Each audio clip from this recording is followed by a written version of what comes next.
So welcome to another episode of Better Business, Better Life. Today, I am joined by Ken Brickley, who's the CEO of MacroActive. And Ken has got this huge kind of experience, everything from working in large businesses like GE, right the way to starting his own startup. So he's got a huge amount of experience to share with us. Hey, welcome, Ken. Thanks for having me, Debra. Hey, it's great to see you. It's been a while. I'm looking forward to when we can actually catch up in person again. I know. I can't wait. It's been a long time. Hey, Ken, would you mind, before we get started, could you share a professional and a personal best with me so our listeners can get a bit of a sense of the man, Ken? All right. Well, I think a personal is got to be my family. I won the lottery with my family, extended family, around the world and here in Auckland, New Zealand. I have two incredibly clever kids, incredible stepdaughter and loving partner. I mean, I've got to listen, an extended in-laws that I love, and you can't get better than that. I think maybe best. I've been known to wake myself up laughing. So that may give you some sort of insight into like what goes on in my head, but that's a highlight. Professionally, listen, I love what I do. It is not work, and I'm super passionate about it. And I measure success by how many people I can help, and it feels good when I go to work. And so that's my best. That's yeah. That is awesome. Hey, look, with EOS, we always talk about, loving what you do with people that you love. That's making a significant difference. It's already important. Cool. So we're going to start with a little bit about your story, because just before we started this podcast, you shared with me something I didn't know about you. And that was the fact that you actually worked with Jack Welch at GE. GE. Is that right? I worked for the office of Jack Welch, right? Yes. On the corporate audit staff and on the General Electric management training program. So called, it was a leadership program, and met the man a couple times, and he's was larger than life. That's for sure. Yeah. And so how was that working? Because that's a huge organization, right? Yeah. It was there's so many experiences from that. Huge successes, huge failures. It was as a 20-something-year-old at the beginning of my career. So it was a phenomenon. I mean, I still will die 2 years younger from that experience, because it was 100-hour work weeks, every other weekend off. So it was a real thing. And, but it was great in that it showed me what my capacity was. And so when later in life, starting companies and it's really good to know how much you have in the tank. And that's just super empowering, because you don't operate that way all the time, obviously, but when you need to get something done, you can draw on something that most people don't know where, how much is in their tank. Yeah, fair enough. That's great. So when did you leave big companies and start your own business? Can you tell us a bit about that journey? Well, I mean, my journey, I think, is a good one. I mean, I sort of did the intrapreneurial route where I left big business. I was tired of spending 80% of my time convincing people to do stuff and only 20% of my time actually doing it. I was like, wait, I want to do it the other way around. And so went to Silicon Valley and cut my teeth, ended up working for a New Zealand company called Zcom, which at the time was maybe 150 staff and growing. I was with them from maybe I want to say just shy of 10 million in revenue up to about 25 or 30 million in revenue. So, experiencing those growing pains at 10 million and another at 25 million, it was great experience. But we ended up spinning a company out of that organization. And that was my first, startup, if you will, and I'd done one previous in Silicon Valley, but, I was just an employee. This was, co-founder. And it was a great way to have a safety net below you, I suppose, it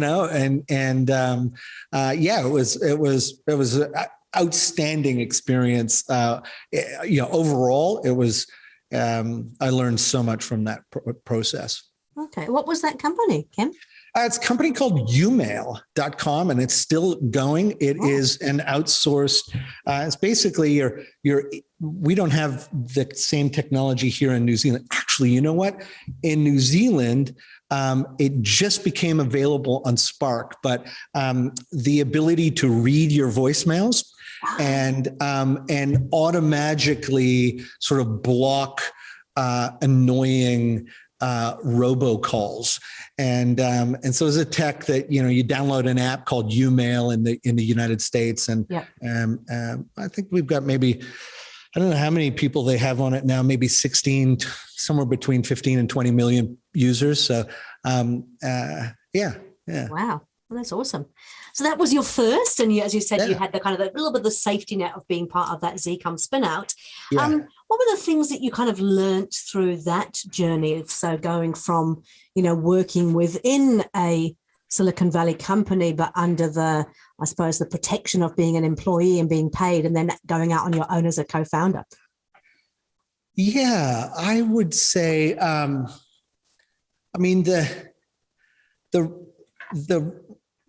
I'll fast forward because I probably did it wrong a couple times, and then I've learned since then. But it's something that I see a lot of founders doing, and I see it a lot here in New Zealand. I see it in the States as well. It's when you try and juggle and do everything. Right. And it's, one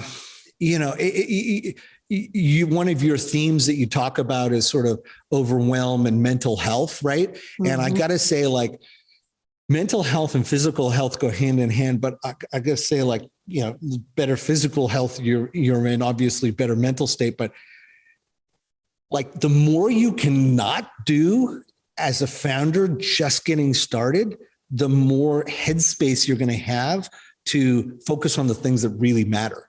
And, I sort of think in those early days of any startup, it helps if one thing I'll say, it helps if you have a business partner, like a co-founder. It really helps. It only helps if you truly divide and conquer. It only helps if you can truly trust each other. But assuming that those things, and those are big assumptions, but if you can get those right, it frees you up to, but even two of you might be focusing on, a day in the life might be, okay, I've got payroll, I've got taxes, I've got a shareholder agreement to write, I've got got bugs in my product. I've got kids that have to go to school. I've got a website. Oh, I've got to take a sales call. I've got my partner's birthday. I've got an upset beta customer. I've got a potential investor who wants a whole bunch of reports from me. Like, what? If I don't need it, if I'm not taking a round right now, ignore the investors. My CRM is sort of not working properly. I've got an advisor telling me that I have to get a trademark protection and patent. And, Xero won't connect to my bank account. Like, all of these things, you're juggling them all on the same. My advice would be, like, the thing I learned was just like, you don't need a CRM on day one. You don't need an investor pitch on day one. You don't need to, don't take the call from an investor if you're not in the process. Like, all of these things are noise. Mm-hmm. Like, follow listen, I'll put it to your audience to read The Theory of Constraints. Fantastic fiction book called The Goal by Eliyahu Goldratt. And the theory of constraints is, imagine a manufacturing line, and you think of where the bottleneck is in your manufacturing line, and you solve for that bottleneck. Yep. And what I will just say is, like, treat your business, your startup, the same way. Like, ignore everything except the bottleneck within reason. And then when that bottleneck is solved for, it immediately shifts to somewhere else on the manufacturing line, and you immediately have a new bottleneck, right? And so then focus on that new bottleneck, but try as hard as you can to really just focus on those bottlenecks. And in the early days, that bottleneck is finding the sale. Finding a customer who's willing to pay you, and then find another one to willing to pay, and repeat that process, and don't try and boil the ocean, and prove that you have demand before you go invest incredible amounts building a product. So that's what created the gray hair, and has helped us. Let's honestly turn this company into, had we applied for the Deloitte Fast 50 that just came out last week, we would have been number 18 on the Deloitte Fast 50. So, wow.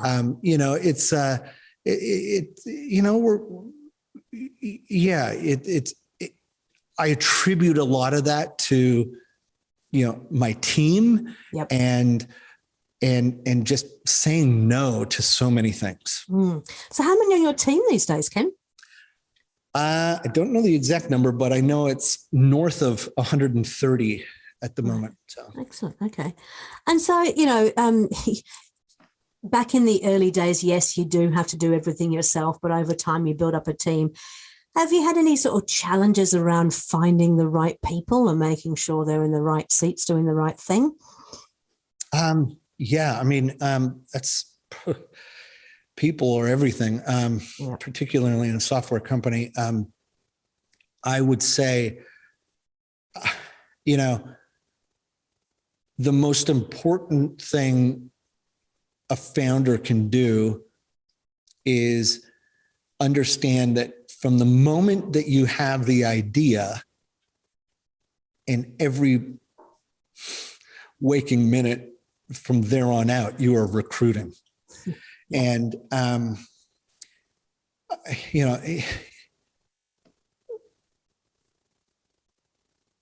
24/7 recruiting, and always trying to find people who are, your direct reports that you want on your, that will eventually be managing lots of people. Like, don't skimp there. Go after world-class talent is what I would say. Like, just dream big, and then go recruit them. And you know what? Here's, one thing I think we've done well is we've been recruiting for roles long before we need them. Right. And that is, 6 months. In one of my direct reports, I knew I wanted that person in that role. Yep. And I knew I wasn't going to be able to afford that person.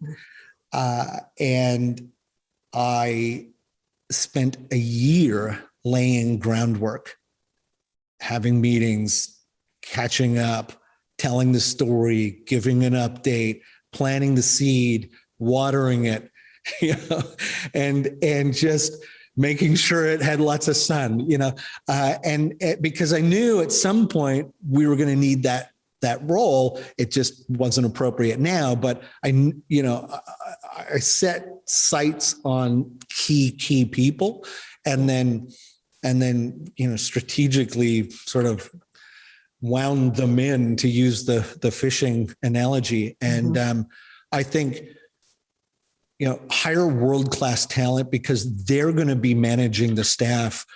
And when you get them on your team, get out of their way, let them do their thing, and that's critical. It's critical. And you know what? The other thing I'd say on that subject is, world-class talent can, likely give you 8 hours a week that is as productive or more productive than 50 or 60 hours a week from somebody who's learning on the job, And so, and they may want the extra side job that gives more meaning to, a career that, might be seeing the end of its cycle, but they don't want to jump, into something new. They want to test it out. Like, that is just such a smart way to try and attract the right talent out of, large business or medium-sized businesses that are going to be, that this person would be perfect. Well, approach them, tell them your intentions. Anyways, it's just a great way to get, everything you can out of all you got. Yeah. Perfect. So how long has MacroActive been around for now? John Franich and founded the company along with Joseph Rakic about officially 6 years ago, but they spent 3.5 years prior iterating on the software that later became MacroActive. So, we're since inception, we're coming up on 10 years. Wow. Okay. So what have been the sort of biggest challenges that you've faced, being CEO in the business over that period of time that you've been there? What have been the biggest challenges or opportunities, even, either or?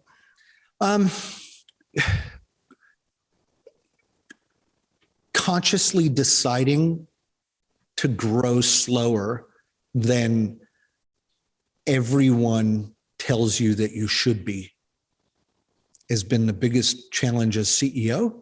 Yep. And I've struggled with it. I've sought a lot of counseling and guidance from mentors around the world. A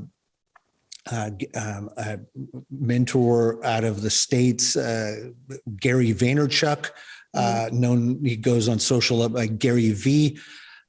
Spent a considerable amount of time with him in 2019 that really finally, like a Tetris board, sort of put things into place for me.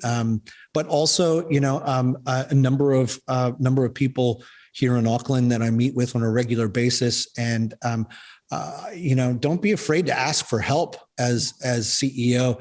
It's a lonely job, and get counseling, get from people who've done it, like, be really conscious of who you're listening and taking advice from is another thing that I would say. I've had a lot of people in non-operational roles tell me that we should have been growing faster. And especially in some of the early years. I mean, now we have everything, like the concrete's been poured, we can build up. We're growing faster and faster now.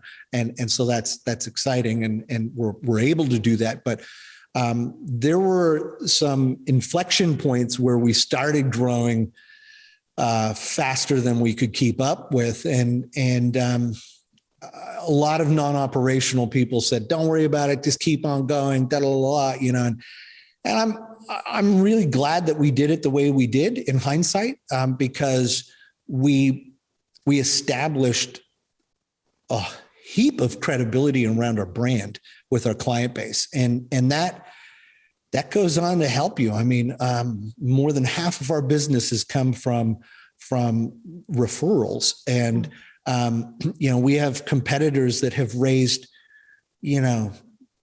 nine figures that are eye-watering, and yet day after day we have new customers joining MacroActive and our sister company Affluencer. Why? Because, and they're coming to us from our competition. Why? Because we've taken the time to, grow at a pace that doesn't put our clients in the back seat, and that's something, we're really proud of. But to answer your question, is an incredibly difficult decision to make. Yeah. And what has been the consequence of, obviously you mentioned be able to do better customer service and whatnot. Has it had any negative effects to actually, stick to that decision and move forward with it? Yeah. It's, listen, thankfully we're self-funded to date. Actually we've taken some internal rounds and made 2 acquisitions. And so some money came into the company via our second acquisition, but like no traditional VC rounds, right? Yeah. Had we been in that situation, I think there would have been a lot of pressure to just stick there. Our early years growth rates are probably not, on par with maybe your typical Silicon Valley company. But listen, in the last 3 years, we've averaged a growth rate of 120%. So not to be sniffed at. Not to be sniffed at. So, some years less, some years more. So, but it's still, it's still a growth rate that we're proud of. Yeah. Mm-hmm. Excellent. And from a CEO perspective, you talked at the very beginning a little bit about sort of potential overwhelm and getting stressed out. How do you deal with that in your role? Yeah, I focus on the bottleneck, and I have a line, I say, let fires burn.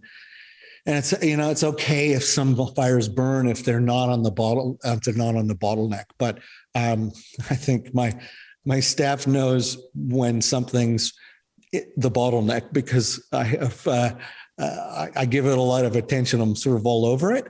But yeah, I think that's the secret. It's the theory of constraints, and it frees up just so much mental headspace to be creative and think about non-linear forms of future growth. And so yeah, that's my job is 3 things. It's people, it's numbers, and it's culture. It's finding the right people. It's answering the question who, not how. It's making sure that people love where they work, and that we're all coming to work for the right reason. And then there's enough cash in the bank and the numbers are right. So. You make it sound all so simple. That's great. So throughout your kind of career, has there been one thing that has really stood out as a lesson? Because we talked before we came on the podcast about learning from our mistakes and how we take that forward. What's been that sort of biggest learning for you that you've now taken forward and would recommend people, do something different to make sure they don't go down that same rabbit hole? I've got 2 things. Great. One is, and it sounds so overused, but boy, is it important. And it's just really understand and know and define your why. And my challenge to your audience is to ask themselves, or try and write down a single word that resonates so much with you that word could answer the reason why you were put on this earth. Mm-hmm. Okay. And so, and it's going to be a different word for every person. Right. Mm-hmm. But then really ask yourself, am I going to work and living by this word?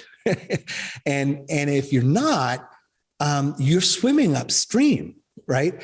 And if you are, it legitimately feels like you are swimming downstream. It is the coolest feeling in the world. And I have done both. And I can tell you hand on heart, swimming downstream is a lot easier and more fun. Much more enjoyable, that's right. Okay. You know, it is profoundly impacted my overall happiness in life.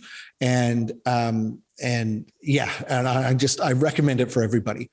The second thing that, you know, big takeaways that I recommend, I mean, huge takeaway is this. The core team that you start with, your co-founder or your first hires, you know, make sure that your values are entirely aligned.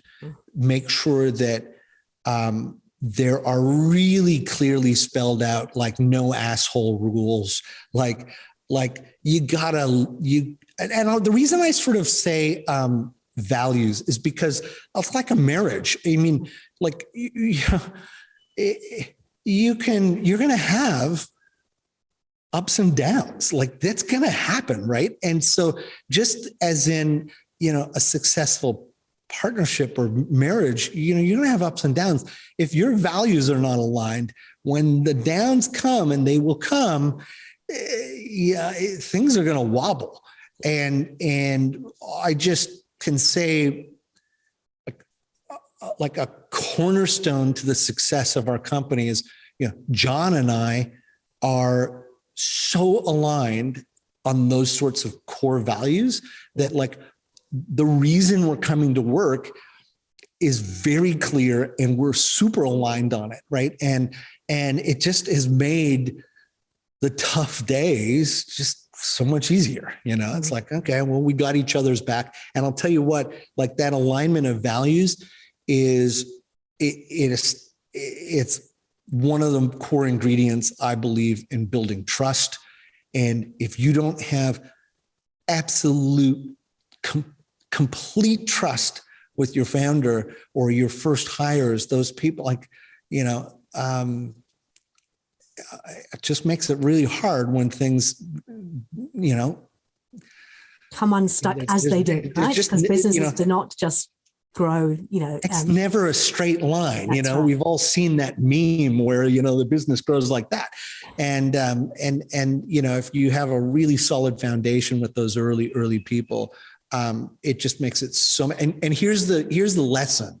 And here's sort of what I would do different in life is, like, there is a time where you might be thinking, listening to this right now, going, oh man, geez, I kind of know that person's not the right person, or, you know, or whatever. And it might be a thing where your shareholders, you know, you're both in it together. I will tell you this, it's like, walk away from it. It's going to be another idea. Idea is 1%. Execution is 99%, right? It's like, you know, if you guys are not on the same page, the execution is going to go wrong later on down the road, and it's going to be exponentially more difficult to unwind yourself when you've had investors and you've had all that kind of stuff. And it's just, it's like, definitely, you know, those two lessons, I you know, it's like, know your own why, define it in a single word. And then in your partner, gosh, you know, it's just make sure that you guys, you know, you have a circle of trust that's unbreakable. Yeah, I think we're talking from the same page. I mean, as you said, it's just like a marriage. And in fact, often we spend more time at work than we do at home. So it's even more important in some respects that you actually do have that trust and that you share the same values. I've actually worked with clients where they've taken on board an investor because they needed to for the money. They didn't make sure the values actually aligned. And then as a consequence, you've got two parties pulling in completely opposite directions, and it's just not sustainable. Happens all the time. Yeah. So I think we've both been there as well, haven't we? Ken, that's been really awesome. Thank you so much. You've given us so much gold there. I've got at least 5 tips here for the listeners. Just from a finishing up point of view, tell us a bit about MacroActive. Tell us what your ideal client is like. Who do you love to work with? Right. Well, MacroActive helps creators in this new creator economy build a business and deliver essentially what are digital products via their own completely white labeled app. Think of it as like a business in an app.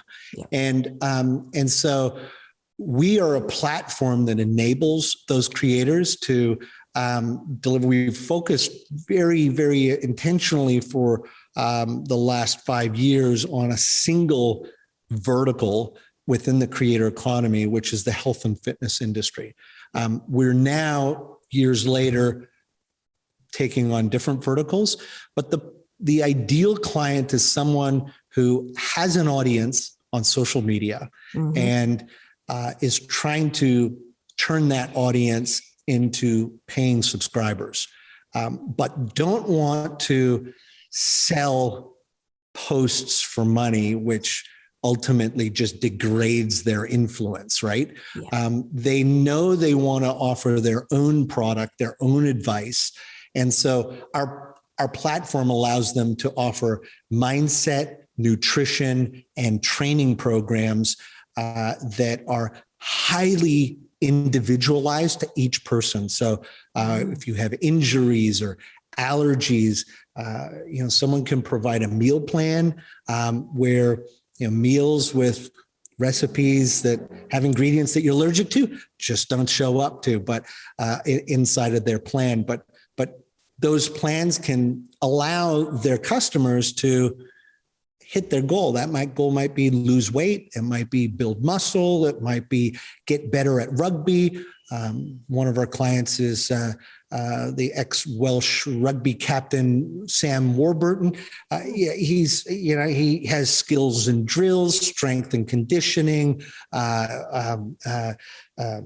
speed and agility, like all different types of programs can be delivered inside of his own app.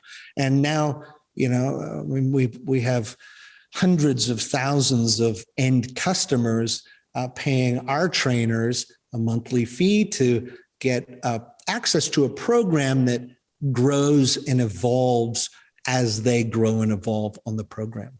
So. Perfect. So if people want to get hold of you, find out more about the company, I'm assuming it's macroactive.com. Yep, yeah, perfect. Yep. And if they wanted to have a chat with you, how would they get hold of you, Ken? I'm pretty easy to find on LinkedIn, Ken Brickley, and you can find me through the website as well. So macroactive.com. We are always looking for people in the creator economy that first and foremost want to impact more people's lives. Our vision and mission is very clear. It's on the wall. It's in the first 2 minutes of every single one of our meetings, and that's to build a healthier and happier world. And we're set out doing that by helping our trainers grow their businesses and scale their impact. Fantastic. Hey, look, I wish we had more time because you and I, we could talk all day. But I wanted to just say that, that has been absolutely phenomenal. The information that you've shared there is great. Hey, well done on the growth that you're achieving and, continuing to get better and better. And thank you for your time today. Really appreciate it. Thank you, Debra. Oh, we'll talk again soon. Thanks, Ken. Yes, thanks.